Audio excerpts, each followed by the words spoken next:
Before starting मैं आप सबसे पूछना चाहता हूँ कि क्या मैं कल और परसों फ्राइडे और सैटरडे 5 o'clock तो हमारी बैच होगी, क्या मैं इसको 6:30 6:45 एक्सटेंड कर सकता हूँ? हाँ, 6:15 में कौन कौन रेडी है? Raise your hand. 6:15, 6:15 मैक्सिमम, 6:20, 6:30।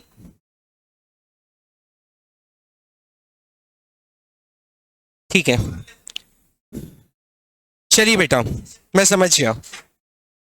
तो आज का जो हमारा एजेंडा है वो है गवर्नमेंट बजट। और मुझे ऐसा लग रहा है कि गवर्नमेंट बजट अगर हमारा प्रायरली हो गया तो जसप्रीत हम क्या शुरू करेंगे? Aggregate demand. क्या शुरू करेंगे? Aggregate demand. जो इंडियन इकोनॉमी का कंसर्न है, आज अगर मैंने एग्रीगेट डिमांड का आपको इंट्रो दे दिया तो कल मैं इसको वाइंड अप कर दूंगा। कल या ज्यादा से ज्यादा परसों। तब ये समझ लीजिए सैटरडे या संडे, इस बार संडे को है बैच, क्योंकि पिछले संडे वो जो यूट्यूब की हमारी टीम थी वो रेडी नहीं थी। मैंने इंटीमेट किया था बट वो थोड़ा सा हुआ, मैं रेडी था, मैंने इसे आपको डाल भी दिया था, बट फॉर सम सेक वो लोग नहीं थे। और पूरा उसके इसके पीछे पूरी टीम चाहिए होती है। जैसे भैया आप देख रहे हैं, ऐसे पीछे थंबनेल बनाने वाला, अपलोड करने वाला, तो सब चाहिए होता है। ऐसे नॉर्मल क्लास होती तो हम कभी भी स्केड्यूल कर सकते हैं, but it is YouTube live, तो उसके लिए पूरी टीम चाहिए। इसलिए इस संडे प्रायरली इंटीमेटेड है। टाइम थोड़ा सा आगे पीछे हो सकता है, लेकिन इस संडे हम फिर इंडियन इकोनॉमी से आपसे मुलाकात करेंगे। जब हम इंडियन इकोनॉमी लेंगे तो आप सब हमसे इजाजत लेंगे। इंडियन इकोनॉमी आप ये मान के चलिए मैक्स टू मैक्स 3-4 दिन चलेगा, 3-4 दिन चलेगा। उसके बाद फिर इनसे छुट्टी लेंगे और आपसे मुलाकात करेंगे माइक्रो के लिए। सीरीज ऐसे रहने वाली है। अभी आप सब कंबाइन में चल रहे हैं, एमपी बोर्ड और सीबीएसई। अभी हम 1 या 2 दिन और हैं। इसके बाद एमपी बोर्ड वाले कुछ दिन के लिए हमारे से इजाज़त लेंगे और मैं सबसे पहले कंप्लीट कराऊंगा इंडियन इकोनॉमी, जो आपके 40 मार्क्स सीबीएसई वाले में। इनको 3-4 दिन हम लोग बैक टू बैक में रिवीजन इनका सीरीज करेंगे, फिर इनको देंगे छुट्टी और आपसे मुलाकात करेंगे प्योरली माइक्रो के लिए। लास्ट टू लास्ट ये कब तक जाएगा? लास्ट टू लास्ट ये मेरा जो सेक्शन है, दूसरों का शायद ज़्यादा जा सकता है, 28 मतलब नेक्स्ट संडे, ये संडे के बाद जो नेक्स्ट संडे 28 उस तक वाइंड अप हो जाएगा। हाँ, संडे बैचेस हैं बेटा, ये भी संडे 21 वाले में भी है 28, क्योंकि किसी रीज़न से मुझे 28 निकलना है, तो मैं इसलिए 28 तक आपका एनीवेज ये रिवीजन करा के लेंगे। आगे बढ़ते हैं बेटा। जो आज हमारा चैप्टर है वो है गवर्नमेंट बजट।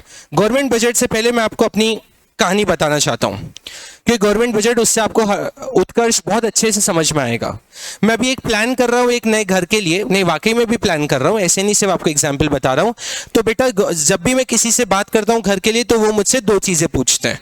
बोलते सर सबसे पहले आपका, अगर आप घर ले रहे हैं तो सर आपका बजट क्या है? तो मैं उनको अपना एक टेंटेटिव बजट बता देता हूँ कि आसपास का मेरा ये कुछ बजट है, ऐसे कुछ उनको मैं बता देता हूँ आत्मिक।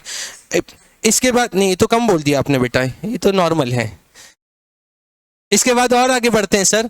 तो जैनम बजट में बेटा, बजट में जब हम करते हैं, मैंने कैसे अपना बजट सेट करा कि मुझे इतने का प्रकेत घर लेना है, जब मैंने अपनी 2 चीजें देखी। कौन सी चीजें देखी बेटा? 2 चीजें, और गवर्नमेंट भी वो देखती है।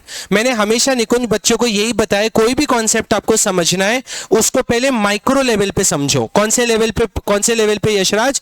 माइक्रो लेवल पे, मतलब अपने लेवल पे आप समझ लीजिए। बोलते हैं ना, जब अपने ऊपर बात आती है तब सब समझ में आ जाता है। और मैनेजमेंट में कॉन्सेप्ट भी है, put yourself into the shoes of other. अगर आप एक बॉस की पोजीशन पर हैं, अगर मैं एक स्टूडेंट की पोजीशन पे हूं, तो sir put yourself into the position of others. ऐसे करके आप दूसरों को समझें। मैं आपकी मान लीजिए 6 घंटे की क्लास ले रहा हूं और बच्चा मुझे देख रहा है कब सर बंद करेंगे, सो मुझे स्टूडेंट का पॉइंट ऑफ व्यू भी रख। इसलिए मैंने आते से ही आपसे पूछा 6:30 पे कौन रेडी है, 6:20 तक कौन रेडी है, 6:15, क्योंकि मुझे आपके कंसर्न से भी देखना है। इसलिए बेटा जब हम बजट देखते हैं तो हम सबसे पहले इसको मेरे लेवल पे समझेंगे, जिसको हम माइक्रो लेवल बोलते हैं, फिर हम मैक्रो लेवल पे समझते हैं। समझ में आया? तो माइक्रो लेवल पे जब मैंने अपना घर का बजट बनाया तो मैंने 2 चीजें देखी। सबसे पहले मेरा देखा रिसीट। क्या देखा बेटा? रिसीट। बोलो, रिसीट का मतलब होता है सर मुझे कितना पैसा आता है, मुझे कितना पैसा आता है। कैश फ्लो की लैंग्वेज में प्रतीक अगर हम बात करेंगे तो बेटा इसको आप कह सकते हैं सर मेरा कितना इनफ्लो है, मेरा कितना इनफ्लो, क्योंकि आप आगे जाके अकाउंट्स में सीखने वाले हैं कैश फ्लो स्टेटमेंट। तो सर सबसे पहले मैं देखूंगा कि मेरी इनकम कितनी है, यहां से कितना आता है, वहां से कितना आता है, फिर वहां से कितना आता है, और बाकी जो सोर्सेज है वहां से कितना आता है। बोलो यस और नो? आते ही आता है सर, दिन भर महीने भर आते ही रहता है। बोलो आगे बढ़े क्या? Yes sir. मुझे ऐसे तो नहीं, लेकिन ऐसे प्रिटेंड करने वाला रिच बड़ा पसंद है। बच्चे हमारे बहुत, बच्चे मेरे मेरे ये जितने गैंग है पूरे सब मेरे चार्टेड अकाउंटेंट हैं। इनको मेरी इनकम भी पता है, इनको मेरा घर का बजट भी पता है, मेरे खर्चे कितने वो भी पता है। ये सब मेरे चार्टेड अकाउंटेंट हैं। पीछे के बैठे 3 सेकंड बेंच के, और आगे के बैठे 3, ये 6 मेरे चार्टेड। बोलो इतने किसके चार्टेड अकाउंटेंट होंगे? तो मैं इनको प्रिटेंड करता रहता हूँ कि मैं बहुत अमीर हूँ, बहुत अमीर हूँ। इनका अरे बहुत है, आप जितनी नहीं समझते उससे भी ज्यादा है। इसने तो घर का बजट कम बोला, कम बोला। तो आप ये नहीं समझिए, मैं इनसे ऐसे ही मजाक करता रहता हूँ। तो सर सबसे पहले, और महीने भर मेरे को आते ही रहता है, हर 2-4 दिन में तो कहीं ना कहीं से अकाउंट की वो ट्रू कॉलर की ट्यून जो रहती है, टुन टुन वो बज जाती है। तो इस बच्चे समझ जाते हैं कि मेरे इसमें क्रेडिट हो गया। सुनिएगा। तो सर सबसे पहले दिव्यांशी मैंने ये देखा, क्योंकि क्वेश्चन आपका मिल गया था फॉरेन एक्सचेंज बीओपी, मैंने सोचा फेस टू फेस समझाऊंगा मैं। अच्छा लगा मुझे कि कल ही चैप्टर हुआ और आपने कल ही क्वेश्चंस मुझसे पूछे। तो बेटा सबसे पहले मुझे ये देखना है कि मेरे पास इनफ्लो कितना है, और तीसरा बेटा मुझे ये देखना है कि मेरा एक्सपेंडिचर कितना है। मेरा क्या है बेटा? एक्सपेंडिचर। प्रभाव मैंने यहाँ पे एक्सपेंसेस वर्ड यूज नहीं करा, मैंने यहाँ पे एक्सपेंडिचर करा। And there is a lot difference between expenses and expenditure. Expenses और एक्सपेंडिचर में बहुत ज्यादा अंतर है। इस पे मैं आज नहीं जाना चाहूंगा, हर क्लास में गया हूं और हर जगह समझा है एक्सपेंसेस और एक्सपेंडिचर। क्लास 11th में बेसिक अकाउंटिंग टर्म्स में हम बच्चों को बताते हैं प्रीपेड एक्सपेंसेस और आउटस्टैंडिंग एक्सपेंसेस होते हैं। प्रीपेड कभी एक्सपेंडिचर नहीं होता, आउटस्टैंडिंग कभी एक्सपेंडिचर नहीं होता। बोलो यस और नो। रेवेन्यू, कैपिटल और डेफर्ड रेवेन्यू एक्सपेंडिचर होता है। Revenue expenditure, capital expenditure. मतलब सर एक्सपेंडिचर अलग है और एक्सपेंसेस अलग है। थोड़ा सा आप इस पे रिसर्च करिएगा, फिर अपन बात करेंगे। तो आत्मिक मुझे ये देखना होता है मेरे बजट में मेरा रिसीट कितना है, और एक्सपेंडिचर मतलब मेरा आउटफ्लो कितना है। मेरा आउटफ्लो कितना है मतलब मेरे खर्चे कितने। खर्चे तो ना के बराबर है सर, खर्चे तो अपन करते ही नहीं, सब बचत ही बचत है सर। बोलो ऋषभ सही बोल रहे हैं ना? और क्या, अपने खर्चे ज्यादा है ही नहीं। चलिए सर, उसके बाद और आगे बढ़ते हैं बेटा। तो बेटा मैंने जब अपने बजट में 2 चीजें देखी, रिसीट और एक्सपेंडिचर। कौन कौन सी चीजें बेटा? रिसीट और एक्सपेंडिचर। सरकार भी यही काम करती है। जब सरकार अपना गवर्नमेंट बजट बनाती है, अब आ जाइए बेटा गवर्नमेंट बजट वाले चैप्टर पर। गवर्नमेंट भी अपना बजट बनाती है। निकुंज, बजट हमेशा फ्यूचरिस्टिक होता है। आपने चैप्टर 4 प्लानिंग पढ़ा था बिजनेस स्टडीज के अंदर। जो बेटा कभी भी प्लानिंग होती है वो प्लानिंग इज ऑलवेज फ्यूचरिस्टिक। आप सब बोर्ड के बैठे हैं, मैं उम्मीद करता हूं निकुंज, प्रतीक और ये सब से कि आपकी भी एक प्लानिंग होगी। आपको कितने समय में कौन सा कोर्स करना है, कितने समय में कितना कंप्लीट करना है, कितने क्वेश्चंस कितने दिन में कर रहे हैं। बिना प्लानिंग के कोई भी टारगेट अचीव नहीं होता। अंधाधुंध में कोई लड़ाई लड़ी नहीं जाती। उम्मीद है आप सब भी प्लानिंग पे चलते होंगे। मैं भी जब सुबह उठता हूं तो आपको लिख देता हूं ग्रुप पे कि सर आपका आज का एजेंडा क्या है। थोड़ा जल्दी लिख देता हूं बट ठीक है। आपके इस पे भी आज कर दिया था गवर्नमेंट बजट का एग्जाम्पल, 2 to 1 पे कर दिया था, मुझे उम्मीद है। हाँ 2 to 1, 2:21 पे आपको आज का एजेंडा लिख दिया गया था। चलिए सर आगे बढ़ा जाए। तो बेटा गवर्नमेंट बजट में भी गवर्नमेंट भी 2 काम करती है बेटा। मैंने हमेशा बताया बेटा बजट हमेशा एस्टिमेटेड होता है। कौन सा होता है बेटा? एस्टिमेट। जसप्रीत जैसे 31st के अपने प्लान है और अपन घूमने जा रहे हैं बेटा, तो अपन आज बजट बनाएंगे कि मेरा कितना खर्चा हो सकता है, मेरा कितना खर्चा हो सकता है। तो बेटा ऐसे बजट हमेशा क्या होता है? एस्टिमेटेड होता है। क्या होता है बेटा? एस्टिमेटेड। लोकेंद्र क्या होता है बेटा? एस्टिमेटेड। एस्टिमेटेड। और बेटा इसके अंदर 2 ही चीजें होती है, मैंने आपको बार बार बता दिया, रिसीट और एक्सपेंडिचर। रिसीट और सरकार भी ये देखती है कि मेरे कितना इनफ्लो है और मेरा कितना आउटफ्लो है। सरकार के इनफ्लो के लिए थोड़ी बात कर सकते हैं क्या? सरकार के इनफ्लो कहां कहां से होंगे? पैसा सरकार के पास कहां कहां से आता होगा प्रतीक? टैक्स से आता है। और कहां कहां से आता है? कहां से आता है? रेलवे से आता है। रेलवे से जो सरकार का पैसा कहां कहां से आता है सरकार के पास? बोलो। वेलफेयर से पैसा नहीं आता बेटा, वेलफेयर पे पैसा लगता है। सही बोला इसने, ऋषभ ने सही बोला, टोल टैक्स वाला, बट वो टैक्स कवर हो चुका है बेटा। बोलिए। और फॉरेन में गवर्नमेंट ने यहाँ के कोई फॉरेन इन्वेस्टमेंट करे वहां से भी पैसा आ सकता है। Very good. और बोलिए शुभ, थोड़ा सा इधर शिफ्ट हो ना बेटा, थोड़ा सा और बेटा। हाँ बस अब ठीक है, अब सब विजिबल है। चलिए सर, तो सरकार के ये सारे रिसीट होती है। आप बताइए सरकार के एक्सपेंडिचर कहाँ कहाँ होते हैं? सब्सिडीज। वेरी गुड, बहुत अच्छा ऋषभ, सब्सिडीज। Very good. हाँ पेंशन। वेरी गुड बेटा। इंटरेस्ट, गवर्नमेंट ने अगर लोन लिया है तो उस पर जो इंटरेस्ट देना पड़ेगा वो भी बेटा सरकार का क्या एक्सपेंडिचर है। Very good. और बताइए बेटा इंफ्रास्ट्रक्चर, ये किसने कहा? Infrastructure development. वेरी गुड, बहुत सही बोला। नहीं बोला बेटा। चलिए ट्रांसफर क्या बेटा? ट्रांसफर पेमेंट बोलेंगे बेटा, क्योंकि यहां अपन खर्चे की बात कर रहे हैं, इनकम की बात नहीं कर रहे हैं। ठीक है सर। तो बेटा सुनिएगा, तो बेटा गवर्नमेंट बजट क्या होता है? गवर्नमेंट बजट, मैंने यहां पे शब्द लिखा हुआ है एस्टिमेटेड। व्हाट इज, एक मिनट बेटा, what is government budget? Government budget is an estimated annual financial statement. आपसे कभी भी कोई पूछता है डेफिनेशन के फॉर्म में, what is government budget is an estimated annual financial statement. estimated मतलब जिसको अंदाजा लगाया है।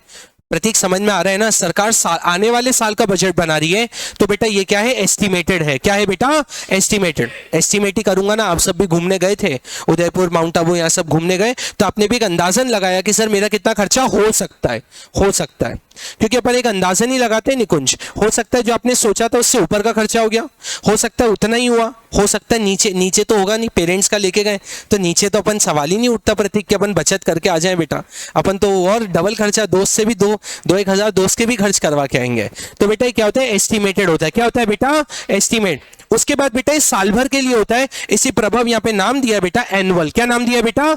एनुअल। साल भर के लिए होता है बेटा। साल अपना कौन सा होता है? 1 अप्रैल से 31 मार्च आने वाला है आपका। तैयारियां शुरू हो चुकी हैं। कब से तैयारी शुरू होती है सर? सितंबर से शुरू होती है। तब जाके बेटा कौन सी डेट को आपका बजट आता है? 5 में। कब?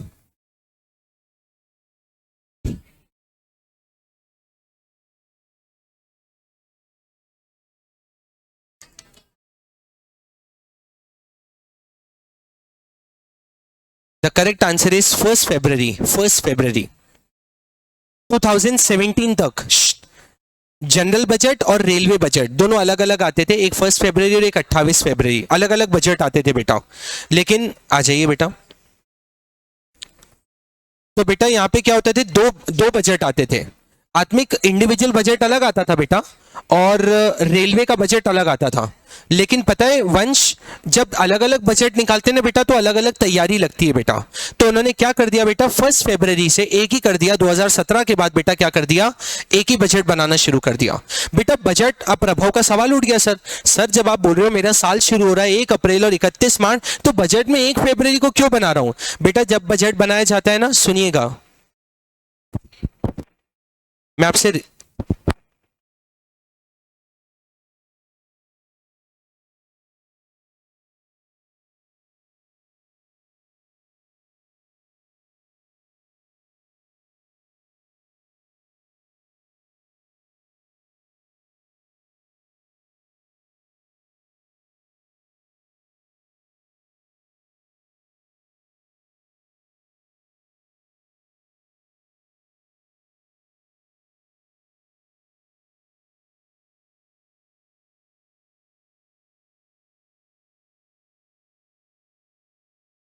तो आगे बढ़ा जाए बेटा। तो बहुत ध्यान से सुनना सर। अब प्रभव ने सवाल पूछ लिया सर 1 अप्रैल को आपको बजट बनाना है सर, 1 फरवरी को क्यों बना रहे हो? 2 महीने पहले। बेटा जब बजट बनाया जाता है ना, तो हर एज ग्रुप और हर सेक्शन के लिए बनाया जाता है। एग्रीकल्चर के लिए अलग बजट बताऊंगा, आज प्रैक्टिकल बात करूंगा, भले 6:15 तक लूंगा लेकिन प्रैक्टिकल बता के करूंगा। 1 मिनट कनेक्ट हो जाए वाईफाई से। तो सुनिएगा सर, जब बजट बनाया जाता है 1 फरवरी को, तो बेटा एग्रीकल्चर वालों के लिए अलग, यूथ के लिए अलग, ओल्ड एज के लिए अलग, और सिटीजन के लिए अलग, रेसिडेंट के लिए अलग, फॉरेन वालों के लिए अलग, सबके लिए अलग बनाया जाता है। आर्यन सबके लिए अलग। आर्यन क्या बोला जा रहा है बेटा? सबके लिए। बेटा किसी के लिए बजट अच्छा बनता है, किसी के लिए बुरा बनता है। तो बेटा जिनको बुरा लगता है वो अपने रेस करते हैं कंसर्न को कि सर आपने जो बजट बनाया सर, हम ये 6 जने सर, हम लोगों को नुकसान हो रहा है। तो बेटा 2 महीने होते हैं उसको रिव्यू करने के लिए। हर्षित 2 महीने होते हैं रिव्यू करने के लिए। अगर कुछ चेंज करना है तो अपने पास आर्यन कितने महीने बेटा? 2 महीने। कितने महीने बेटा? 2 महीने। मतलब सर मैं 1 फरवरी को बना रहा हूं, मेरे पास बेटा 1 अप्रैल 2 महीने हैं। अगर किसी को प्रॉब्लम हो जाए बजट में तो बेटा वो 2 महीने में अपने कंसर्न को रेस करके कर सकता है। मैंने आपके सामने, मैं आपको बजट बताना चाहता हूं बेटा, बहुत ध्यान से सुनिएगा।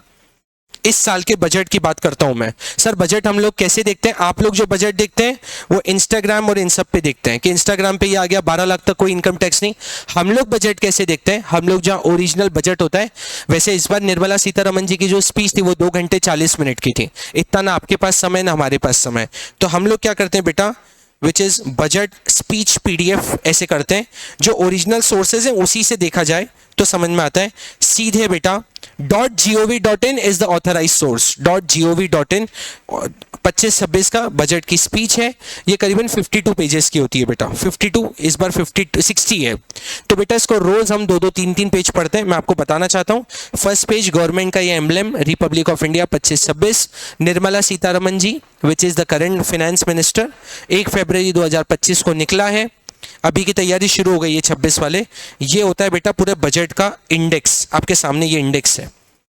सर हम लोग जो देखते हैं बेटा, हम एग्रीकल्चर नहीं देखते हैं, इसमें हमारा कंसर्न नहीं है। हम लोग मतलब कौन, चार्टर्ड अकाउंटेंट या कंपनी सेक्रेटरीज, एमएसएमई, इन्वेस्टमेंट, इन सबको हम पढ़ते हैं। हम सीधे पार्ट बी में आते हैं और डायरेक्ट और इनडायरेक्ट टैक्स के बारे में पढ़ते हैं। जो आपने पढ़ा था 12 लाख तक कोई इनकम टैक्स नहीं है, वो हम लोग पहले बुक्स में पढ़ते हैं और फिर हम लोग बताते हैं। और जाके मुझे लगता है मैं बहुत ज़्यादा नीचे आ गया।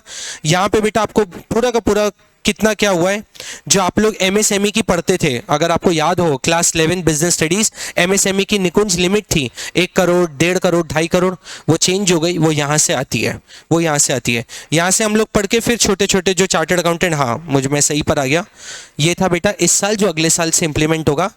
0 से 4 लाख तक अगर आप कमाते हैं चार्टर्ड अकाउंटेंट, जो हमारे 6 चार्टर्ड अकाउंटेंट है, देख लीजिए 4 लाख तक अगर आपकी इनकम है तो नील इनकम टैक्स। 4 से 8 लाख के बीच में वंश है तो 5%, 8 से 12 तो 10%, ऐसे करके ये स्लैब होती है बेटा। हाँ मेरे लिए तो वही है जो आपने बोला, हाँ मेरे लिए बोल रहा हूँ, मेरे लिए तो वही है, ये कम हो गई ये तो। हाँ चलिए आगे बढ़े, क्या बोलो, मान रहे? देखो इतना इतना बोला इनको, इतना बोलने का मान रहे हैं लोग, आप देख रहे हैं। चलिए आगे बढ़ते हैं बेटा।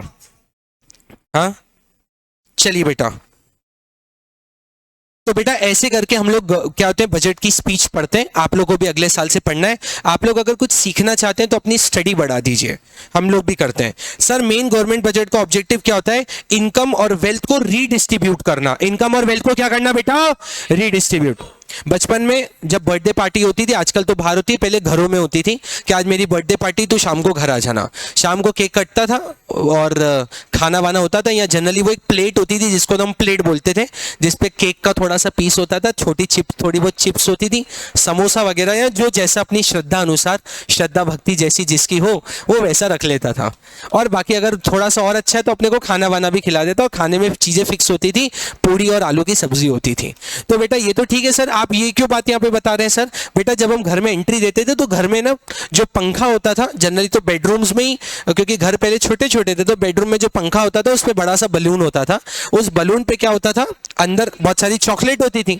अब ऋषभ मैं तो घर में घुसता था और उसी बलून की तरफ देखता रहता था, कब ये केक काटेगा और उसी की या तो अगरबत्ती या तो चाकू, उससे वो फुग्गा फोड़ेगा और सीधे सीधे चॉकलेट बिखरेंगे और अपन 2-5 चॉकलेट अपनी जेब में रखें, 5-6 दिन का अपना काम हो जाएगा। अपन तो वही देखते थे। तो क्या होता था कि नज़र तो वही होती थी, निशाना तो अपना वही, मतलब लक्ष्य तो वही होता था अपना, लेकिन क्या होता था कि वो जैसे फूटता था ना तो बड़ी वो होती थी, मारा मारी हो जाती थी। वो मेरे से हो नहीं पाती थी। मतलब अपन ऐसे कभी आज तक भी नहीं कि दर्शन भी करना है तो ऐसे नहीं, तेरे को आगे जाना है, तू पहले आगे जा। तो क्या होता था कि जैसे ही फुग्गा फूटा और चॉकलेट बहुत सारी बिखरी, और दोस्त लोग अपने ऐसे ही होते थे। मेरे सारे दोस्त इसी कैटेगरी के थे, जैसे अपने आगे दो बैठे ना, सेम यही के इसको, तो ऐसे होते थे। ये लोग क्या करते थे, ये लोग दूसरों को धक्का वक्का मार के और 2, 5, 10 चॉकलेट अपने जेब में भर लेते थे। इन्होंने तो भर ली, अब अपने पास कुछ भी नहीं आया। तो ऐसे दोस्तों को पढ़ाने वाला कौन होता था, ऐसे दोस्तों का फरिश्ता कौन होता था एग्जाम समय पे? मैं। हाँ उस समय हितेश सर नहीं थे, हितेश ही था कि कौन पढ़ाएगा एग्जाम के एक दिन पहले, हितेश पढ़ाएगा। अपने दोस्त ऐसे ही होते जो पढ़ते ही नहीं थे। तो एक दिन पहले मेरे अंदर का टीचर दोस्तों ने ही डेवलप किया बेटा। एक दिन पहले मेरे घर में अच्छा खासा ये लोग वहीं पे सुबह से अपना बसेरा जमा लेते थे और कहते थे हितेश तू तो पढ़ा। तो मैं इनको मैराथन ये वो पहले से ही देता था अपने दोस्तों को। तो क्या होता था, मैंने देख लिया कि इसने 5 भरी, इसने 6, इसने, मैं खड़ा होता, ये आते थे, बोले तेको नहीं मिली? मैंने कहा नहीं। मैं कहा एग्जाम पास में आ रही है? बोलते हाँ। मैं कहा तेको पढ़ना है कि नहीं पढ़ना है? बोला हाँ पढ़ना। ला चॉकलेट ला। फिर तो जितनी चॉकलेट होता था एग्जाम के डर से पूरी खाली कर देता था और मुझे दे देता था। कहने का मतलब ये हुआ बेटा, इस इकोनॉमी में किसी के पास कम है, किसी के पास मिड में है और किसी के पास बहुत ज़्यादा है बेटा। गवर्नमेंट बजट बनाती है उसका एक ही पर्पस है, रीडिस्ट्रीब्यूशन। यहाँ से मैं अगर चॉकलेट फेंकूंगा बेटा, बोलो, किसी के पास ज्यादा किसी के पास कम। बेटा गवर्नमेंट कोशिश करती है रीडिस्ट्रीब्यूट। रीडिस्ट्रीब्यूट मतलब मैं वापस से आपसे लूं और एक एक करके आपको दूं। बेटा कनिष्का प्रैक्टिकली ऐसा हो नहीं सकता बेटा, गवर्नमेंट कोशिश करती है। प्रभु ने फिर क्वेश्चन पूछ लिया, क्योंकि क्वेश्चन पूछता है सर ये रीडिस्ट्रीब्यूट होता कैसे है बेटा। बेटा ध्यान से सुनना, ये रिच है और ये पुअर है। आप भी जानते हैं इसकी गैप को हम इनकम गैप कहते हैं। रिच बिकम रिचर और पुअर बिकम पुअरर। अमीर और अमीर होते जा रहा है, गरीब और गवर्नमेंट इन रिच पे लगाती है टैक्स। क्या लगाती है बेटा, तो ये नीचे आ जाता है, थोड़ा सा नीचे आता है, थोड़ा सा अथर्व, थोड़ा अथर्व आप भी है ना, नहीं आदित्य ये जो रिच है बेटा इस पे टैक्स लगाती है, तो टैक्स पे करके थोड़ा नीचे आ गया। ये पुअर को देती है सब्सिडी। क्या देती है बेटा, तो ये थोड़ा सा ऊपर आ जाता है। तो गवर्नमेंट बेटा इस गैप को कम कर सकती है, लेकिन शिक्षा इस गवर्नमेंट को बेटा गैप को इक्वल नहीं कर सकती कि रिच और पुअर एक ही स्टेज पे खड़े हो, मतलब उन दोनों की इनकम एक हो। तो गवर्नमेंट का बेटा पहला कोशिश होती है रीडिस्ट्रीब्यूशन। क्या होता है बेटा, रीडिस्ट्रीब्यूशन। किसका रीडिस्ट्रीब्यूशन, इनकम का। और आप ही प्रैक्टिकली बताओ, इनकम कभी भी बेटा एक जैसी सबकी हो सकती है क्या, नहीं हो सकती है। गवर्नमेंट का पहला हो गया रीडिस्ट्रीब्यूशन। क्या हो गया बेटा, रीडिस्ट्रीब्यूशन। पहला हो गया सर आर, ट्रिक से याद करेंगे सर। दूसरा रीअलोकेशन ऑफ रिसोर्सेज। आप भी जानते हैं ओम, हर एक के पास, किसी के पास कोई रिसोर्सेज अच्छा है, किसी के पास कोई रिसोर्सेज हो सकता है। मुंबई के पास फाइनेंशियल रिसोर्सेज अच्छा है, हमारे पास थोड़ा नेचुरल रिसोर्सेज अच्छा है। हर एक के रिसोर्सेज क्या है बेटा, किसी के पास कोई ज्यादा किसी के पास कोई ज्यादा। गवर्नमेंट क्या करती है, रीअलोकेट करती है। क्या करती है बेटा, रीअलोकेट। शुभ क्या करती है बेटा, रीअलोकेट। बेटा ये जो शब्द री आता है ना, आप देखो दोनों में री आया। री का मतलब होता है अगेन। री का मतलब क्या होता है, अरे वो मूवीज के रीमेक बनते हैं ना, रीमेक रीसाइकल रीयूज। री वर्ड का मतलब होता है अगेन। री वर्ड का क्या मतलब होता है, तो रीडिस्ट्रीब्यूशन मतलब वापस से डिस्ट्रीब्यूशन, रीअलोकेशन मतलब वापस से अलोकेशन। बोलो यस और नो। इसके बाद बेटा गवर्नमेंट क्या करती है, इकोनॉमी स्टेबिलिटी लाती है। इकोनॉमी अभी एक ऐसी है बेटा, अभी अगर इकोनॉमी का अपना ग्राफ बताऊं तो इकोनॉमी का ग्राफ ऐसा है जैसे अपनी हार्ट बीट का होता है, अप डाउन अप डाउन। बोलो यस और नो। और सीधे आ जाए तो, सीधा आ जाए तो नहीं, सीधा आ जाए तो नहीं, अपन तो ये भी सही है। तो बेटा अभी क्या इकोनॉमिक गवर्नमेंट बेटा कोशिश करती है, कोशिश से गवर्नमेंट कोशिश करती है ओम इकोनॉमी में स्टेबिलिटी लाने की। इकोनॉमी में क्या लाने की, स्टेबिलिटी। चौथा होता है बेटा मैनेजिंग पब्लिक एंटरप्राइजेस। बेटा ये पब्लिक एंटरप्राइजेस कौन कौन सी हो गई, रेलवे हो गया, पोस्ट ऑफिस हो गया, डिफेंस हो गया। गवर्नमेंट इनको मैनेज करती है। मुझे आज भी याद है जब मैं अपने 12 पास कर रहा था, आपकी जगह पे बैठा हुआ करता था, तो बेटा वहां पे गवर्नमेंट ने उस समय जो सैंक्शन किया था रेलवे को बजट, वो क्या था 17 लाख करोड़ का। कब, 2016 में रेलवे को दिया गया 17 लाख करोड़। आज तो वैसे भी कितने 9 साल हो गए, तो आज तो गवर्नमेंट ने अपने बजट का अमाउंट बढ़ा ही दिया होगा। इसे बजट देना मतलब इतना अमाउंट सैंक्शन किया जाता है कि आपको इतना खर्चा करना है। रेवेन्यू तो आप जनरेट बाद में करेंगे। 17 लाख गवर्नमेंट ने और लाइन्स जोड़ दी, गवर्नमेंट ने और सारी अपनी ट्रेनें चला दी। तो बेटा गवर्नमेंट क्या करती है, मैनेज करती है पब्लिक एंटरप्राइज। क्या मैनेज करती है, पब्लिक एंटरप्राइज। सर इसका हो गया RREM। क्या हो गया बेटा, RREM। कुछ बन रहा है क्या इससे ट्रिक, बच्चों बताओ। RREM, रैम बन रहा है, ERM बन रहा है, ERRM, ERMR बन रहा है, ये भी बन सकता है, MREREM। हाँ हाँ, नहीं यार अच्छा नहीं लगेगा, यूट्यूब पे भी है, अच्छा नहीं लगेगा, किसी नाम को अपने को नहीं बिगाड़ना चाहिए। चलो आप इसका ट्रिक बनाइएगा, ये आपका काम बेटा। ट्रिक बनाने में आप सब एक्सपर्ट हैं। आप इसको रैम की तरह याद कर लीजिए, ERM की तरह याद कर लीजिए, RREM याद कर लीजिए। RREM भी अच्छा है, रीडिस्ट्रीब्यूशन, रीअलोकेशन। E से क्या हो गया बेटा, इकोनॉमिक स्टेबिलिटी, और निकुंज M से हो गया मैनेजिंग पब्लिक एंटरप्राइज। आत्मिक क्या हो गया बेटा, सबसे पहले रीडिस्ट्रीब्यूशन हो गया, फिर रीअलोकेशन हो गया, फिर इकोनॉमिक स्टेबिलिटी हो गया, और फिर क्या हो गया, मैनेजिंग पब्लिक एंटरप्राइज। बोलो यस और नो। यस सर, मीट समझ में आ रहा है ना बेटा। सुनिएगा अब मैं अपने को आपको चार्ट बना के बताऊंगा। वैसे इसमें मेरा अपना चार्ट बना हुआ है, यहाँ पे मैं आपको डिस्टर्ब रेवेन्यू रिसीट, ये तो अपन ने लास्ट का वो बना ही दिया था, ठीक है, और एक क्वेश्चन भी किया था। मैं चार्ट बनाना चाहूंगा यहाँ पे, बहुत ध्यान से सुनिएगा, क्योंकि अपन इसके इस पे चलेंगे बेटा कि अपन ने इसको कैसे याद करना है। बहुत ध्यान से सुनना बेटा, अभी मैंने आपको बताया, बहुत ध्यान से देखना। जिसने ये चार्ट समझ लिया सर, उसका ये चैप्टर खत्म, उसका ये चैप्टर खत्म, ठीक है। सर बजट में आपको दो चीजें बताई सर। सबसे पहले बताया रिसीट। क्या बताया बेटा, रिसीट। सर सरकार के पास पैसा कहां से आता है, कहां से आता है, और दूसरा कहां जाता है। सबसे पहला बोला कहां आता है और दूसरा क्या बोला कहां जाता है। अब जो आता है ओम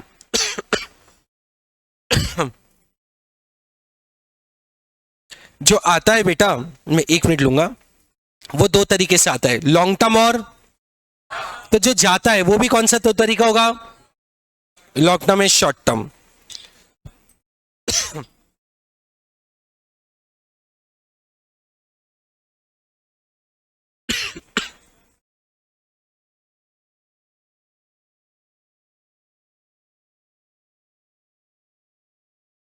बेटा ये जो आपने मैसेज किया ट्रिक का, इसमें वाई नहीं आएगा यार, वाई नहीं आएगा। आ रहा है क्या वाई? नहीं वाई नहीं आएगा। एक बच्चे ने यूट्यूब से मैसेज किया है मैरी, MERRY, बट उसमें वाई नहीं आएगा यार।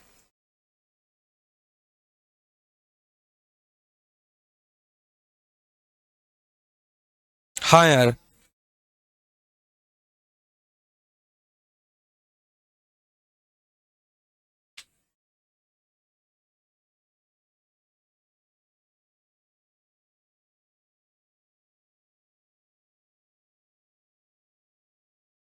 ओम मैं नोटिस कर रहा हूं बेटा।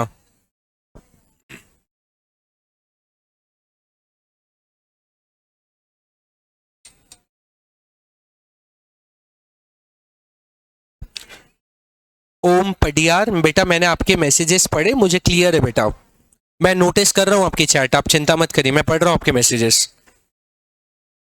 क्या बेटा?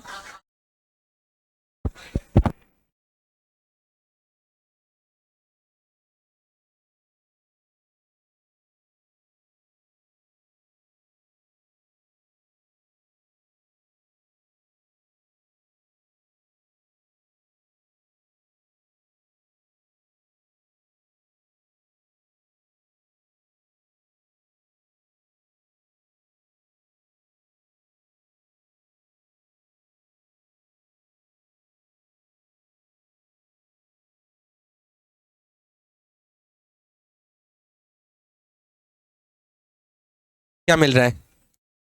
चलिए बेटा बढ़े क्या आगे? अरे बोलो यस सर, धर्म आगे बढ़े क्या? Yes sir. तो बेटा अपन चार्ट पे थे और मैंने आपको यह बताया कि सर बजट के अपन दो चीजों पर करते हैं, रिसीट और एक्सपेंडिचर। बेटा रिसीट आपकी दो टाइप की होती है, the first is called revenue receipt. कौन सी रिसीट बेटा? रेवेन्यू रिसीट मतलब शॉर्ट टर्म, रेवेन्यू वर्ड जहां भी आ जाए बेटा उसका मतलब समझिएगा शॉर्ट टर्म, उसका मतलब क्या होता है। और दूसरा होता है लॉन्ग टर्म, जिसको आप बोलते हैं कैपिटल रिसीट। क्या बोलते हैं बेटा? Capital receipt. Short term receipt को रेवेन्यू रिसीट बोलते हैं, लॉन्ग टर्म रिसीट को कैपिटल रिसीट बोलते हैं। क्या बोलते हैं बेटा? Capital receipt. कैपिटल रिसीट, प्रतीक समझ में आ रहा है? रिसीट शॉर्ट टर्म जो होता है उसको क्या बोलते हैं? प्रतीक बताएगा, ध्यान नहीं है थोड़ा सा। इसके बाद बेटा जो लॉन्ग टर्म होता है वो कैपिटल रिसीट है। एक्सपेंडिचर में अपन दो की तरफ चलते हैं। एक्सपेंडिचर भी दो तरीके से होते हैं बेटा, शॉर्ट टर्म एक्सपेंडिचर भी सरकार का होता है। एक एग्जांपल दे रहा हूं, सरकार की जो गाड़ियां चलती है उसमें उसने पेट्रोल डलवाया, शॉर्ट टर्म है कि लॉन्ग टर्म है? शॉर्ट टर्म है। तो जो शॉर्ट टर्म होगा उसको बोलोगे रेवेन्यू एक्सपेंडिचर। क्या बोलोगे बेटा?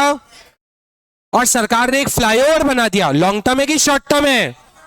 लॉन्ग टर्म है, तो वो जाएगा कैपिटल एक्सपेंडिचर। कैपिटल एक्सपेंडिचर बोलो।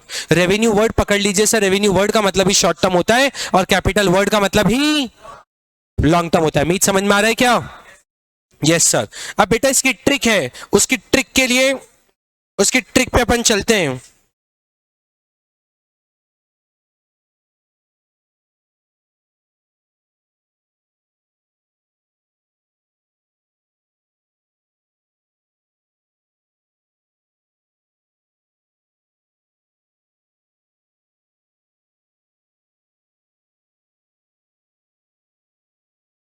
चलिए इसकी ट्रिक के लिए बेटा इसके 4 डायलॉग हैं, इसके 4 डायलॉग मैं आपको आराम से पहले समझाता हूं।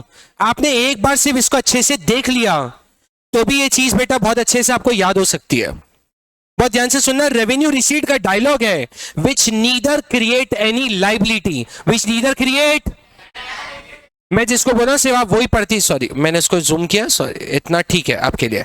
विच neither create any liability nor cause any reduction in asset, जो ना लाइबिलिटी को क्रिएट करता है ना असेट को रिड्यूस करता है, जो ना लाइबिलिटी को और जो ना असेट को रिस्क करता है। अब आप कैपिटल रिसीट को पढ़िए, नीदर की जगह आ गया ईदर, नीदर की जगह क्या आ गया, neither create any liability either create a liability, तो नीदर की जगह शिक्षा क्या आ गया बेटा, और यहां था nor cause reduction in asset, nor की जगह आ गया और, क्या आ गया बेटा, बाकी दोनों सेम है।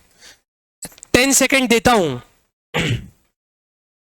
कैपिटल में असेट बढ़े या लाइबिलिटी कम हो, क्वेश्चन समझ नहीं आया बेटा, एक बार और पूछिए ढंग से। एक बार रेवेन्यू रिसीट और कैपिटल रिसीट को 10 सेकंड के लिए देख लीजिए, क्या आपको समझ में आ रहा है। Which neither create any liability nor cause reduction in asset, और कैपिटल को होगा ईदर क्रिएट एनी लाइबिलिटी और cause a reduction in asset, neither either nor और, बाकी सब कुछ सेम।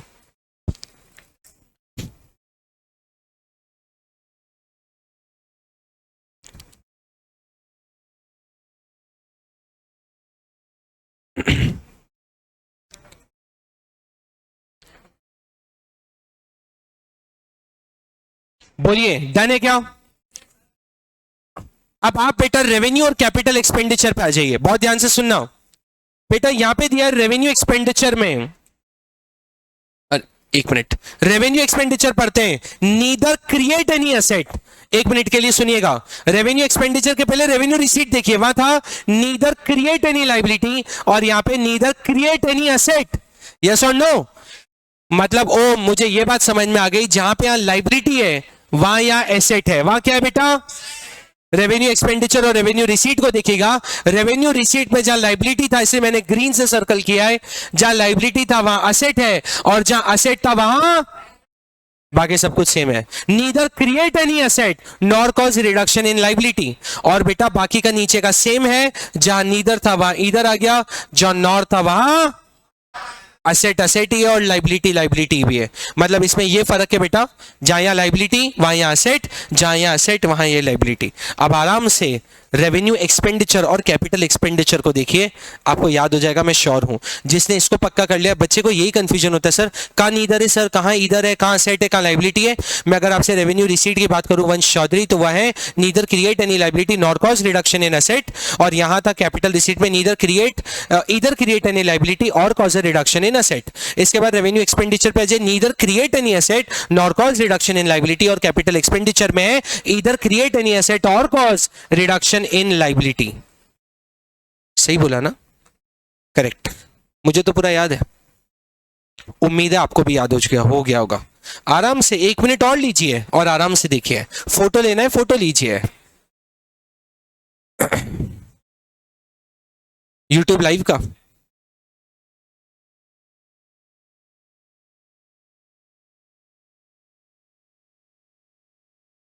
नोट्स का ना, बोलो याद रहेगा, ये काम हो गया ना, तो मेजर काम हो गया अपना, मेजर काम। अब एक एक प्रकेत, अब अपन एक एक पे बात करेंगे, रेवेन्यू रिसीट पे बात करेंगे, फिर कैपिटल रिसीट पे बात करेंगे शिक्षा, फिर अपन रेवेन्यू एक्सपेंडिचर पे बात करेंगे और कैपिटल एक्सपेंडिचर पे बात करेंगे। ओम बात करें आगे, यस सर,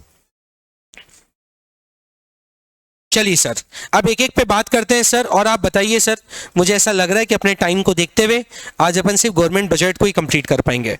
सर सबसे पहला मैं रेवेन्यू रिसीट पे आता हूँ, धर्म मेरी तो आदत रही है, आपको पता है कि मैं बेटा जब भी वो कॉन्सेप्ट आएगा तो मैं क्या करूंगा, उसकी ट्रिक वापस आपको याद बोलूंगा। रेवेन्यू रिसीट अपन ने क्या पढ़ा था, neither create any nor cause reduction इन, ऐसे याद करते चलेगा, जो भी वो वर्ड आए अपने माइंड को बोलिए उसमें क्या था, मैंने ऐसे ही याद किया है, बार बार देखते उससे पूछो कि इसमें क्या था रेवेन्यू रिसीट में, तो आत्मिक बोलेगा neither create any liability nor cause reduction इन, तो कैपिटल रिसीट में क्या था, नीदर की जगह और नॉर की जगह और, ठीक है सर। सर रेवेन्यू रिसीट मतलब short term receipt, revenue receipt मतलब, तो हम सोचने में आता है सरकार के पास शॉर्ट टर्म में कहां से पैसा आता है। इस साल का प्री मतलब इस बार का आपका प्री बोर्ड 1 का क्वेश्चन था, गवर्नमेंट के कौन कौन से सोर्सेज होते हैं, तो बेटा अपन ने उसमें पढ़ा था टैक्स और नॉन टैक्स, आपको याद होगा क्वेश्चन नंबर 11 या 12, 11 था इस बार का, टैक्स और नॉन टैक्स। और बेटा टैक्स में आपने क्या पढ़ा था, मैं टैक्स की तरफ, बेटा सरकार के पास शॉर्ट टर्म में दो ही जगह से पैसा आता है, टैक्स से पैसा आता है, नॉन टैक्स से पैसा आता है। टैक्स से पैसा आता है और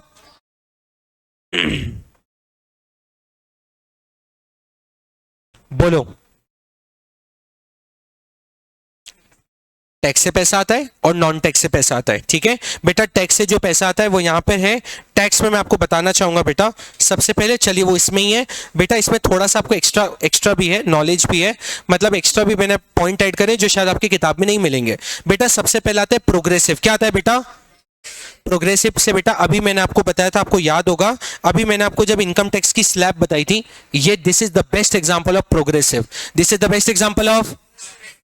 आदित्य प्रोग्रेस कब किसकी कही जाती है, जब लोग ऊपर बढ़ते हैं कि नीचे आते हैं, ऊपर बढ़ते हैं। मतलब सर 4 से 8 लाख था तो 5%, मैंने और ऊपर बढ़ा 8 से 12 10%, तो बेटा इसको कौन सा टैक्स कहा जाता है, प्रोग्रेसिव। कौन सा टैक्स बेटा, प्रोग्रेसिव का मतलब होता है बेटा इसका जो ग्राफ होता है, आप देख पा रहे हो इसके, इसमें जैसे जैसे इनकम बढ़ती जा रही है, लेफ्ट हैंड साइड पे इनकम है, राइट हैंड साइड पे ओम क्या है, टैक्स। क्या है बेटा, जैसे जैसे इनकम बढ़ते जा रही है प्रकेत, वैसे वैसे मेरा टैक्स भी बढ़ते जाए। इनकम बढ़ेगी तो टैक्स भी बढ़ेगा, ऐसा तो नहीं होगा कि टैक्स कम होते जाएगा। क्यों वंश, ऐसे ही तो होता है, इनकम बढ़ते जाती है इंसान की तो वो टैक्स भी ज्यादा देता है, सरकार को भी मदद करता है कि सरकार तू डेवलपमेंट कर, मैं तेरे सहयोग में हूं। बोलो हाँ, यस और नो, यस सर। तो बेटा इसको कहा जाता है प्रोग्रेसिव टैक्स। क्या कहा जाता है बेटा, प्रोग्रेसिव टैक्स का जो ग्राफ होता है, आपको ग्राफ भी बताऊंगा, बुक में ग्राफ नहीं है, प्रोग्रेसिव टैक्स का जो ग्राफ होता है वो अपवर्ड होता है। कौन सा आता है बेटा, अपवर्ड, अपवर्ड होता है, यस और नो। इसको प्रोग्रेसिव कहा जाता है। मतलब सर जिसकी 0 से 4 लाख इनकम है उसको टैक्स ही नहीं भरना, जिसकी 4 से 8 लाख है उसको 10% भरना, 8 से 12 वाले को 5, फिर 8 से 10 वाले को, 8 से 12 वाले को अलग, 12 से ऐसे अलग अलग, तो ऐसे अलग अलग को कहा जाता है प्रोग्रेसिव। मतलब सुनिए बेटा, मुझे बताइए इस दुनिया में जितने लोग हैं क्या सबकी इनकम सेम है, नहीं, सबकी इनकम अलग अलग है। तो बेटा इसे क्या कहा जाता है, प्रोग्रेसिव टैक्स, जिसकी जैसी इनकम उसका वैसा टैक्स। वैसे इसको डायरेक्ट टैक्स कहा जाता है, बट प्रोग्रेसिव भी इसका बेस्ट एग्जांपल है। दूसरा आता है बेटा रिग्रेसिव। दूसरा क्या आता है बेटा, रिग्रेसिव के लिए मैं शब्द लिखना चाहूंगा same for all. Same for, ऊपर वाले में देखा अलग अलग इनकम पे अलग अलग टैक्स, और कांति इसमें लिखा हुआ है same for all. Same for मतलब अगर बेटा एक बहुत करोड़पति भी अगर एक पार्ले जी का 10 रुपए का बिस्किट दे रहा है तो उसको उतना ही जीएसटी पे करना है। और धर्म अगर एक गरीब परिवार से वो भी अगर बेटा पार्ले जी खरीद रहा है तो भी उसको सेम टैक्स भरना है। इसको कहा जाता है same for all. Same for all मतलब बेटा यहाँ पे कभी इनकम नहीं देखी जाती, यहाँ पे शब्द देखा जाता है कंज्यूमर। क्या देखा जाता है बेटा, 10 रुपए है मतलब वो कंज्यूमर है। अब वो 10 रुपए चाहे अमीर दे रहा है चाहे गरीब दे रहा है, यस और नो। तो बेटा इसे क्या कहता है, रिग्रेसिव। रिग्रेसिव मतलब बेटा ये डिक्रीज हो जाता है, ठीक है, सेम होता है। नेक्स्ट आता है एड वॉलरम। बेटा जो ड्यूटी पे लगता है, जो एड वॉलरम होता है स्पेसिफिक ड्यूटी पे लगता है, ये आपका काम का नहीं है। मतलब मैंने बोल दिया कि अगर आप 1000 रुपए 1000 तक के गुड्स लाओगे तो उस पर 10% टैक्स, तो 2000 का हो गया तो उस पर कितना परसेंट टैक्स हो गया, 20% हो गया। 3000 का हो गया तो कितना हो गया, 30। That is ad valorem. Specific tax जो स्पेसिफिक चीजों पे लगता है बेटा, ये जनरली जब बाहर से कोई चीज बुलवाते हैं, आपको याद होगा सचिन तेंदुलकर को जब फरारी गिफ्ट करी थी तो उस पर स्पेसिफिक ड्यूटी टैक्स लगा था। उसमें बोलते हैं टैक्स उसका 1.5% मतलब 150% ज्यादा लगा है, जितनी कि वो गिफ्ट नहीं था उससे ज्यादा उसने टैक्स पे करा। तो बेटा ये क्या होता है स्पेसिफिक। ये सब एक्स्ट्रा बता रहा हूँ, आपके करिकुलम का पार्ट नहीं है, बट ठीक है मैं क्लासेस में एक्स्ट्रा इसलिए ऐड कराया था मेरे नोट्स में कि मैं बच्चों को कुछ एक्स्ट्रा सिखा के जाऊँ। करिकुलम का पार्ट नहीं है, पहले ही बोल रहा हूँ, इधर ध्यान दिया जाए बेटा। नेक्स्ट होता है जो आपके काम का है बेटा, 5th और 6th आपके काम का है, आपको बुक में भी यही नजर आएगा, डायरेक्ट टैक्स और इनडायरेक्ट टैक्स। डायरेक्ट टैक्स का दिव्यांशी ये मतलब होता है जो परसेंट डायरेक्टली गवर्नमेंट को देता है। किसको देता है बेटा, डायरेक्टली गवर्नमेंट को। मतलब सर गवर्नमेंट के पास जाना नहीं पड़ता, आजकल तो सारा काम ऑनलाइन हो गया है। मैं मान लीजिए 5 लाख रुपए कमाता हूं तो मैं 5 लाख का टैक्स लेकर जाऊंगा, कोई 10 लाख कमाता है वो 10 लाख का टैक्स लेकर जाएगा, जिसको डायरेक्ट टैक्स कहते हैं। क्या कहते हैं बेटा, डायरेक्ट टैक्स। दूसरा होता है इनडायरेक्ट टैक्स। इनडायरेक्ट टैक्स मतलब अपन ने बिस्किट लिया तो अपन सरकार को टैक्स दे रहे हैं कि दुकानदार वाले को, दुकान वाला ओम किसको देता है, सरकार को। किसको देता है बेटा, तो मैंने किसको टैक्स दिया बेटा, दुकान वाले को, दुकान वाले ने किसको दिया, सरकार को। तो ये कौन सा टैक्स हो गया, इनडायरेक्ट। कौन सा टैक्स हो गया बेटा, इनडायरेक्ट। इनडायरेक्ट डायरेक्टली आप गवर्नमेंट को देते हैं, इनडायरेक्ट आप किसी चैनल के थ्रू देते हैं, ठीक है सर। तो गवर्नमेंट के सोर्सेस सबसे पहला हो गया टैक्स। रेवेन्यू में सबसे पहला अपन ने क्या कंप्लीट किया बेटा, अब अपन देखते हैं सरकार के पास और भी पैसा आता है, लेकिन वो बेटा टैक्स के फॉर्म में नहीं होता, वो नॉन टैक्स के फॉर्म में होता है। किसके फॉर्म में होता है बेटा? Non tax. सर ऐसी कौन सी चीजें? पहला बेटा फीस, लाइसेंस और परमिट। सरकार फीस लेती है बेटा, लाइसेंस की फीस लेती है, रजिस्ट्रेशन फीस लेती है, फूड लाइसेंस, बहुत सारी फीस लेती है बेटा। तो गवर्नमेंट का वो भी पैसा है। वो टैक्स है क्या बेटा? फीस टैक्स है क्या? अरे बोलो ना। नहीं है, लेकिन वो सरकार का रेवेन्यू है। क्या है बेटा? रेवेन्यू। फिर सरकार लाइसेंस देती है बेटा, फूड पे लाइसेंस देती है, ड्राइविंग लाइसेंस, बहुत सारे लाइसेंस होते हैं। इसके बाद बेटा लास्ट होता है परमिट। सरकार परमिट भी देती है। कईयों पे आपने देखा होगा सिटी परमिट, कईयों पे देखा होगा ऑल इंडिया परमिट।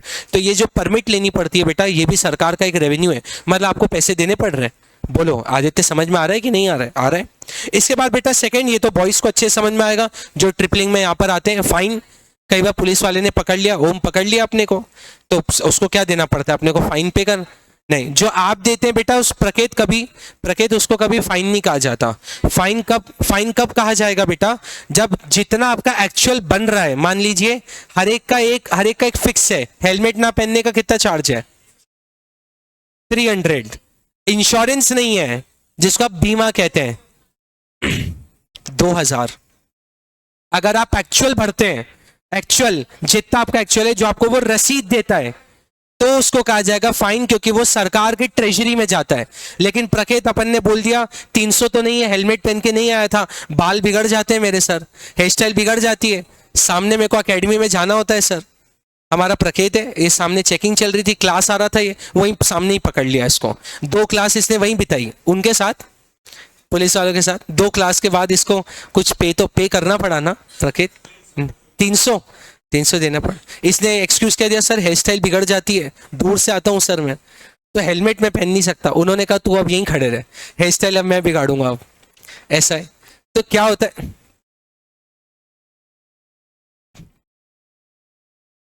तो प्रकेत फाइन कब कहलाएगा बेटा? जब आपने एक्चुअल पे करा है और वो सरकार। अगर आपने बोला सर 300 नहीं है 100 ही है सर, मान जाओ सर, तो अगर वो 100 रुपए में मान गया, वैसे मान ही जाते हैं, भोले भोले बच्चों के फेस देखकर मान ही जाते हैं वो लोग, तो बेटा तो वो फाइन नहीं कहलाएगा। वो फाइन नहीं कहलाएगा क्योंकि वो सरकार की ट्रेजरी में नहीं गया, वो कहाँ गया? उसकी जेब में। नेक्स्ट पर आते हैं बेटा एस शीट। किस पे आते हैं बेटा? S sheet. मेरी 6 o'clock नेक्स्ट क्लास है। मैं 1 मिनट के लिए आपसे एक्सक्यूज लेना चाहूंगा। मैं इस ग्रुप पे लिख दूं कि मैं 15 मिनट थोड़ा सा वो क्लास को डिले कर रहा हूं, क्योंकि आपका मुझे गवर्नमेंट बजट खत्म करवाना है। Just a minute. एक्सटेंड करेंगे ना 6:10 6:15 तक कर सकते हैं। अरे पढ़ाई के लिए क्या सब कर किया जा सकता है, बोलो। देखो वो कितनी खुश रहती है बच्ची।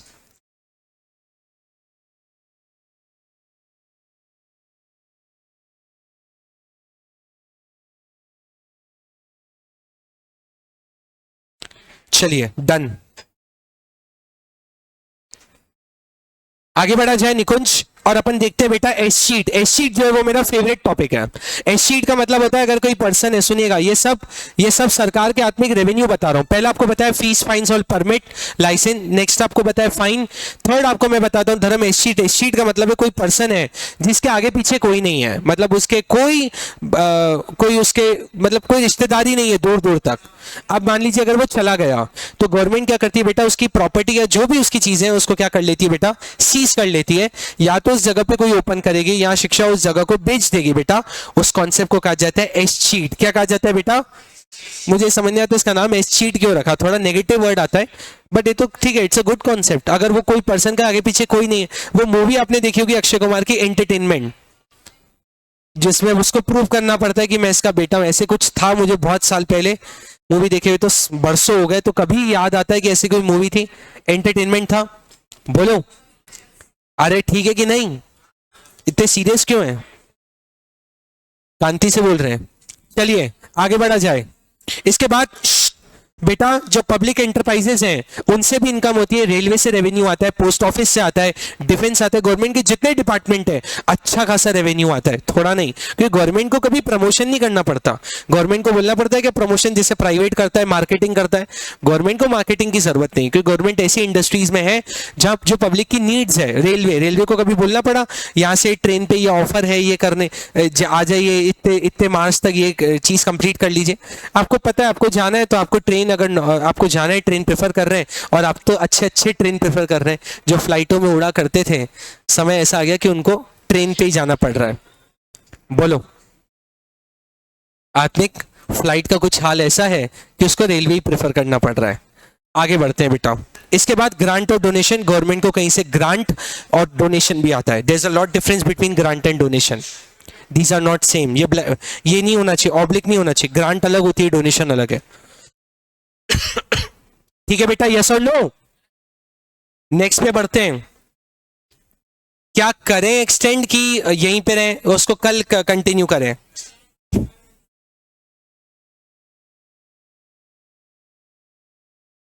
एक, दो, तीन, चार, नहीं ये वाले पे अपन आधे आ गए। हाँ, 1 2 3, और ये आपको मेरे नोट समझ 3.5।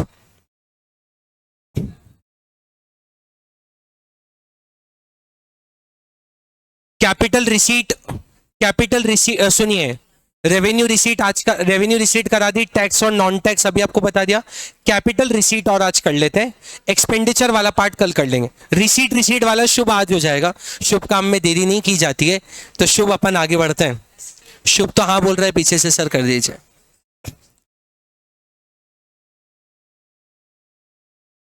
चलिए बेटा, बेटा मैंने आपको रेवेन्यू रिसीट तो बता दी, अब मैं आप किस पर आता हूं, कैपिटल रिसीट। किस पे आता हूं बेटा? ओम, कैपिटल रिसीट लॉन्ग टर्म होती, लॉन्ग टर्म होती है कि शॉर्ट टर्म होती है? Long term. अभी अपन ने रेवेन्यू पढ़ा, रेवेन्यू मतलब तो गवर्नमेंट के जितने टैक्स और नॉन टैक्स पढ़ा वो शॉर्ट टर्म पढ़ा, अभी अपन जो पढ़ेंगे वो लॉन्ग टर्म। सच बता रहा हूं, सिर्फ इसमें 3 पॉइंट है। कितने पॉइंट है बेटा? 3 पॉइंट। सबसे पहला बेटा, बोरोइंग एंड अदर लाइबिलिटी। अगर सरकार ने प्रतीक किसी से बोरोइंग करी है तो डेफिनेटली बेटा, अगर सरकार किससे बोरो कर रही है तो शॉर्ट टर्म करेगी कि लॉन्ग टर्म करेगी? शॉर्ट टर्म तो बेटा वो घर से ही ले सकता था। एग्जाम्पल के तौर पे मुझे लाखों का लोन लेना है तो ही मैं बैंक को ऑफर करूंगा ना। मुझे 500 रुपए चाहिए तो मैं बैंक के पास जाऊंगा क्या? वो तो मैं इंटरनली अपने घर में ही मैनेज करने का या दोस्तों से कोशिश करूंगा। बेटा सरकार जब भी बोरोइंग करती है तो वो लॉन्ग टर्म करती है, इसलिए यहाँ पे लिखा हुआ है बोरोइंग। सर जो गवर्नमेंट बोरो करती है वो 3 ही जगह से करती है। पहला जनरल पब्लिक। क्या जनरल पब्लिक से ऐसे घर घर चंदा लेने जाती है कि सरकार को पैसे चाहिए? नहीं, गवर्नमेंट अपने बेटा ट्रेजरी बिल को इश्यू करती है, जैसे शेयर्स इश्यू करे जाते हैं ऐसे मनी मार्केट में आपने पढ़ा होगा। कौन सा chapter? Chapter number 10, financial market, business studies class 12th, CBSE वाले समझ गए होंगे। फाइनेंशियल मार्केट, उसके अंदर लिखा हुआ है मनी मार्केट और कैपिटल मार्केट। उम्मीद है आपको याद होगा, प्रभाव को भी याद आ रहा होगा। अरे बोलो, याद आ रहा है? सुना सुना लग रहा है कि सूना सूना लग रहा है? नहीं, पहला वाला कि दूसरा वाला? सुना सुना लग रहा है। चलिए तो लोकेंद्र अपन आगे बढ़ते हैं बेटा। तो गवर्नमेंट भी क्या करती है, गवर्नमेंट घर घर नहीं जाती चंदा लेने, गवर्नमेंट क्या करती है, अपने ट्रेजरी, गवर्नमेंट अपनी ट्रेजरी बिल इशू करती है और बेटा गवर्नमेंट से पैसा और पब्लिक से पैसा लेती है। सेकंड सर, गवर्नमेंट का तो एक ही माई बाप है, कौन है बेटा? नोट ही अपने पिताजी छापते हैं, मतलब बैंक के पिताजी। मतलब कल आपको बैंकिंग में बताया था कि सारी बैंक के पिताजी कौन है? आरबीआई। तो नोट ही वो छाप रहा है, उसको बस फोन करना, आज इतने नोट छाप के घर पे भेज दो। जैसे प्रिंटिंग मशीनरी अपनी, सोचो अपना हो तो कितना बढ़िया हो। आज आज 50-1 लाख के नोट छापने, आज अपने को ही लेना है और क्या। बोलो वंश, ठीक है? ऐसा हो तो कितना बढ़िया हो। सर भी नीचे पार्किंग में जैगुआर से आए और पढ़ाने आए आपको ऊपर, और क्या। ऐसा अपना भी हो तो अच्छा हो, ठीक है ना? इलेक्ट्रिक से नहीं आएंगे फिर तो अपन जैगुआर से आएंगे। चलिए सर, जैगवार नहीं, अच्छी नहीं है, ऊपर और थोड़े बड़े करें अपन, बजट बढ़ाएं क्या? बजट अपना बढ़ाएं, रोल्स रॉयस, रोल्स रॉय। हाँ ये भी बात अच्छी है। किससे आना चाहिए? किससे? वो तो इसी साल, मतलब नेक्स्ट ईयर में आ रही है बेटा, नेक्स्ट ईयर में वो पक्का है। ये तो छोटी मोटी चीज है, ये तो छोटी मोटी चीज है यार। हाँ वो यार, थोड़ा साइज देख के थोड़ा कार की बात करो यार। चलो आगे आगे बढ़ते हैं बेटा। हाँ आगे आगे बेचते हैं। नहीं, आपने जगह गलत बोली, बाकी ये तो सही बोला आपने, जगह वो नहीं है, जगह दूसरी थी, वो क्लास के बाद। इसके बाद नेक्स्ट बढ़ते हैं, which is called rest of the world. बेटा अगर गवर्नमेंट चाहे तो फॉरेन से भी, इसलिए तो सुनते हैं हमारा वर्ल्ड बैंक पे इतना लोन है, हमारा स्विस बैंक पे इतना लोन है, क्योंकि गवर्नमेंट बेटा चाहे तो इससे भी ले सकती है। सेकंड आता है बेटा बेटा प्रभाव ऊपर था, बोरोइंग ऊपर क्या था बेटा, जहां मैं ले रहा था, लेकिन बेटा यहाँ पे रिकवरी, मैंने किसी को दिया था, आज मैं उससे वापस, second is called recovery of loan, second is called recovery of loan. बेटा ये भी लॉन्ग टर्म होता है, ये भी क्या होता है बेटा, मैंने भी किसी, और बेटा जरूरी नहीं है कि गवर्नमेंट ने किसी बाहर ही दिया हो सकता है गवर्नमेंट ने किसी स्टेट गवर्नमेंट को दिया हो। एक एग्जांपल के तौर पे मान लीजिए राजस्थान में किसी रीजन से फ्लड आ गया, Rajasthan is a state government, Rajasthan ने रिक्वेस्ट करा सेंट्रल गवर्नमेंट को, हमारा बहुत ज्यादा कैपिटल लॉस हो चुका है सर, प्लीज हमको 51 करोड़ का वो दे दीजिए लोन। तो बेटा सेंट्रल गवर्नमेंट जो दिल्ली में है उसने लोन दिया था राजस्थान को, आज राजस्थान ने अब रेवेन्यू जनरेट करके सब ओके करके आज वापिस किया, तो इसको भी क्या कहेंगे बेटा, कैपिटल रिसीट, क्या कहेंगे शुभ। इसके बाद शुभ कैपिटल रिसीट में तीसरा आता है और लास्ट आज के लिए अदर रिसीट, और अदर रिसीट में सबसे important term is called disinvestment, is called disinvestment. आपने इंडियन इकोनॉमी में पढ़ा था, जब सरकार अपने स्टेक को बेच देता है, क्या करता है बेटा, बेच देता। एक होता है इन्वेस्टमेंट करना और एक होता है उस इन्वेस्टमेंट को बेचना, मतलब डिसइन्वेस्टमेंट करना, बोलते हैं ना रिगार्ड और डिसरिगार्ड, बोलो यस और नो, रिगार्ड सम्मान देना, डिसरिगार्ड सम्मान नहीं देना। इन्वेस्ट करना मतलब इन्वेस्टमेंट, और इन्वेस्टमेंट को हटाना मतलब उत्कर्ष डिसइन्वेस्टमेंट। सरकार जब अपने स्टेक को बेच देते हैं बेटा तो उसको क्या कहते हैं, डिस। तो बेचने में भी शिक्षा क्या मिलता है, पैसा ही मिलता है। मान लीजिए सरकार के 15 सेक्टर थे, उसने 10 बेच दिए और 5 ही रखे, तो ओम जो 10 सेक्टर बेचे उस पर पैसा मिलेगा, बेचे किसको, प्राइवेट सेक्टर को, तो बेटा डिसइन्वेस्टमेंट भी होता है। और यहाँ पे एक और वर्ड आता है which is called small saving. Please एक तो अदर रिसीट में पहला था डिसइन्वेस्टमेंट, सेकंड था बेटा स्मॉल सेविंग। क्या था बेटा, सर सरकार भी हमारे जैसे स्मॉल सेविंग करती है, हाँ बेटा, छोटी छोटी जो खुद नहीं करती बेटा, जो पब्लिक की सेविंग होती है उसको लेती है। एक घर जाके आज पूछेगा आपके पेरेंट्स, आपका होमवर्क है किसान विकास पत्र, पहले चला करते थे पोस्ट ऑफिस में, सबसे फेमस और पॉपुलर अगर कोई इन्वेस्ट करता था अपने छोटे छोटे, नाम उसका किसान विकास पत्र है, बट हर कोई, मुझे प्रोबेबली जितना ध्यान है, इसको पूछेगा पेरेंट्स से, तो गवर्नमेंट भी ऐसी छोटी छोटी सेविंग से, लोगों ने, किसी ने आरडी आपने सुना होगा 500 हर महीने, जो बहुत छोटे छोटे मतलब सेक्टर से लोग आते हैं, 100 रुपये एक महीना, 500 रुपये महीना, आरडी जिसको आप कहते हैं, ऐसे सरकार के पास अच्छा रेवेन्यू आता है। एक से लिया जाए तो कितना रेवेन्यू आ जाता है, ठीक है। इसी के साथ आपका कैपिटल रिसीट खत्म। कल मुलाकात करेंगे एक्सपेंडिचर, मैंने रिसीट खत्म किया, इतना पढ़कर आइए, आगे की बात कल करेंगे।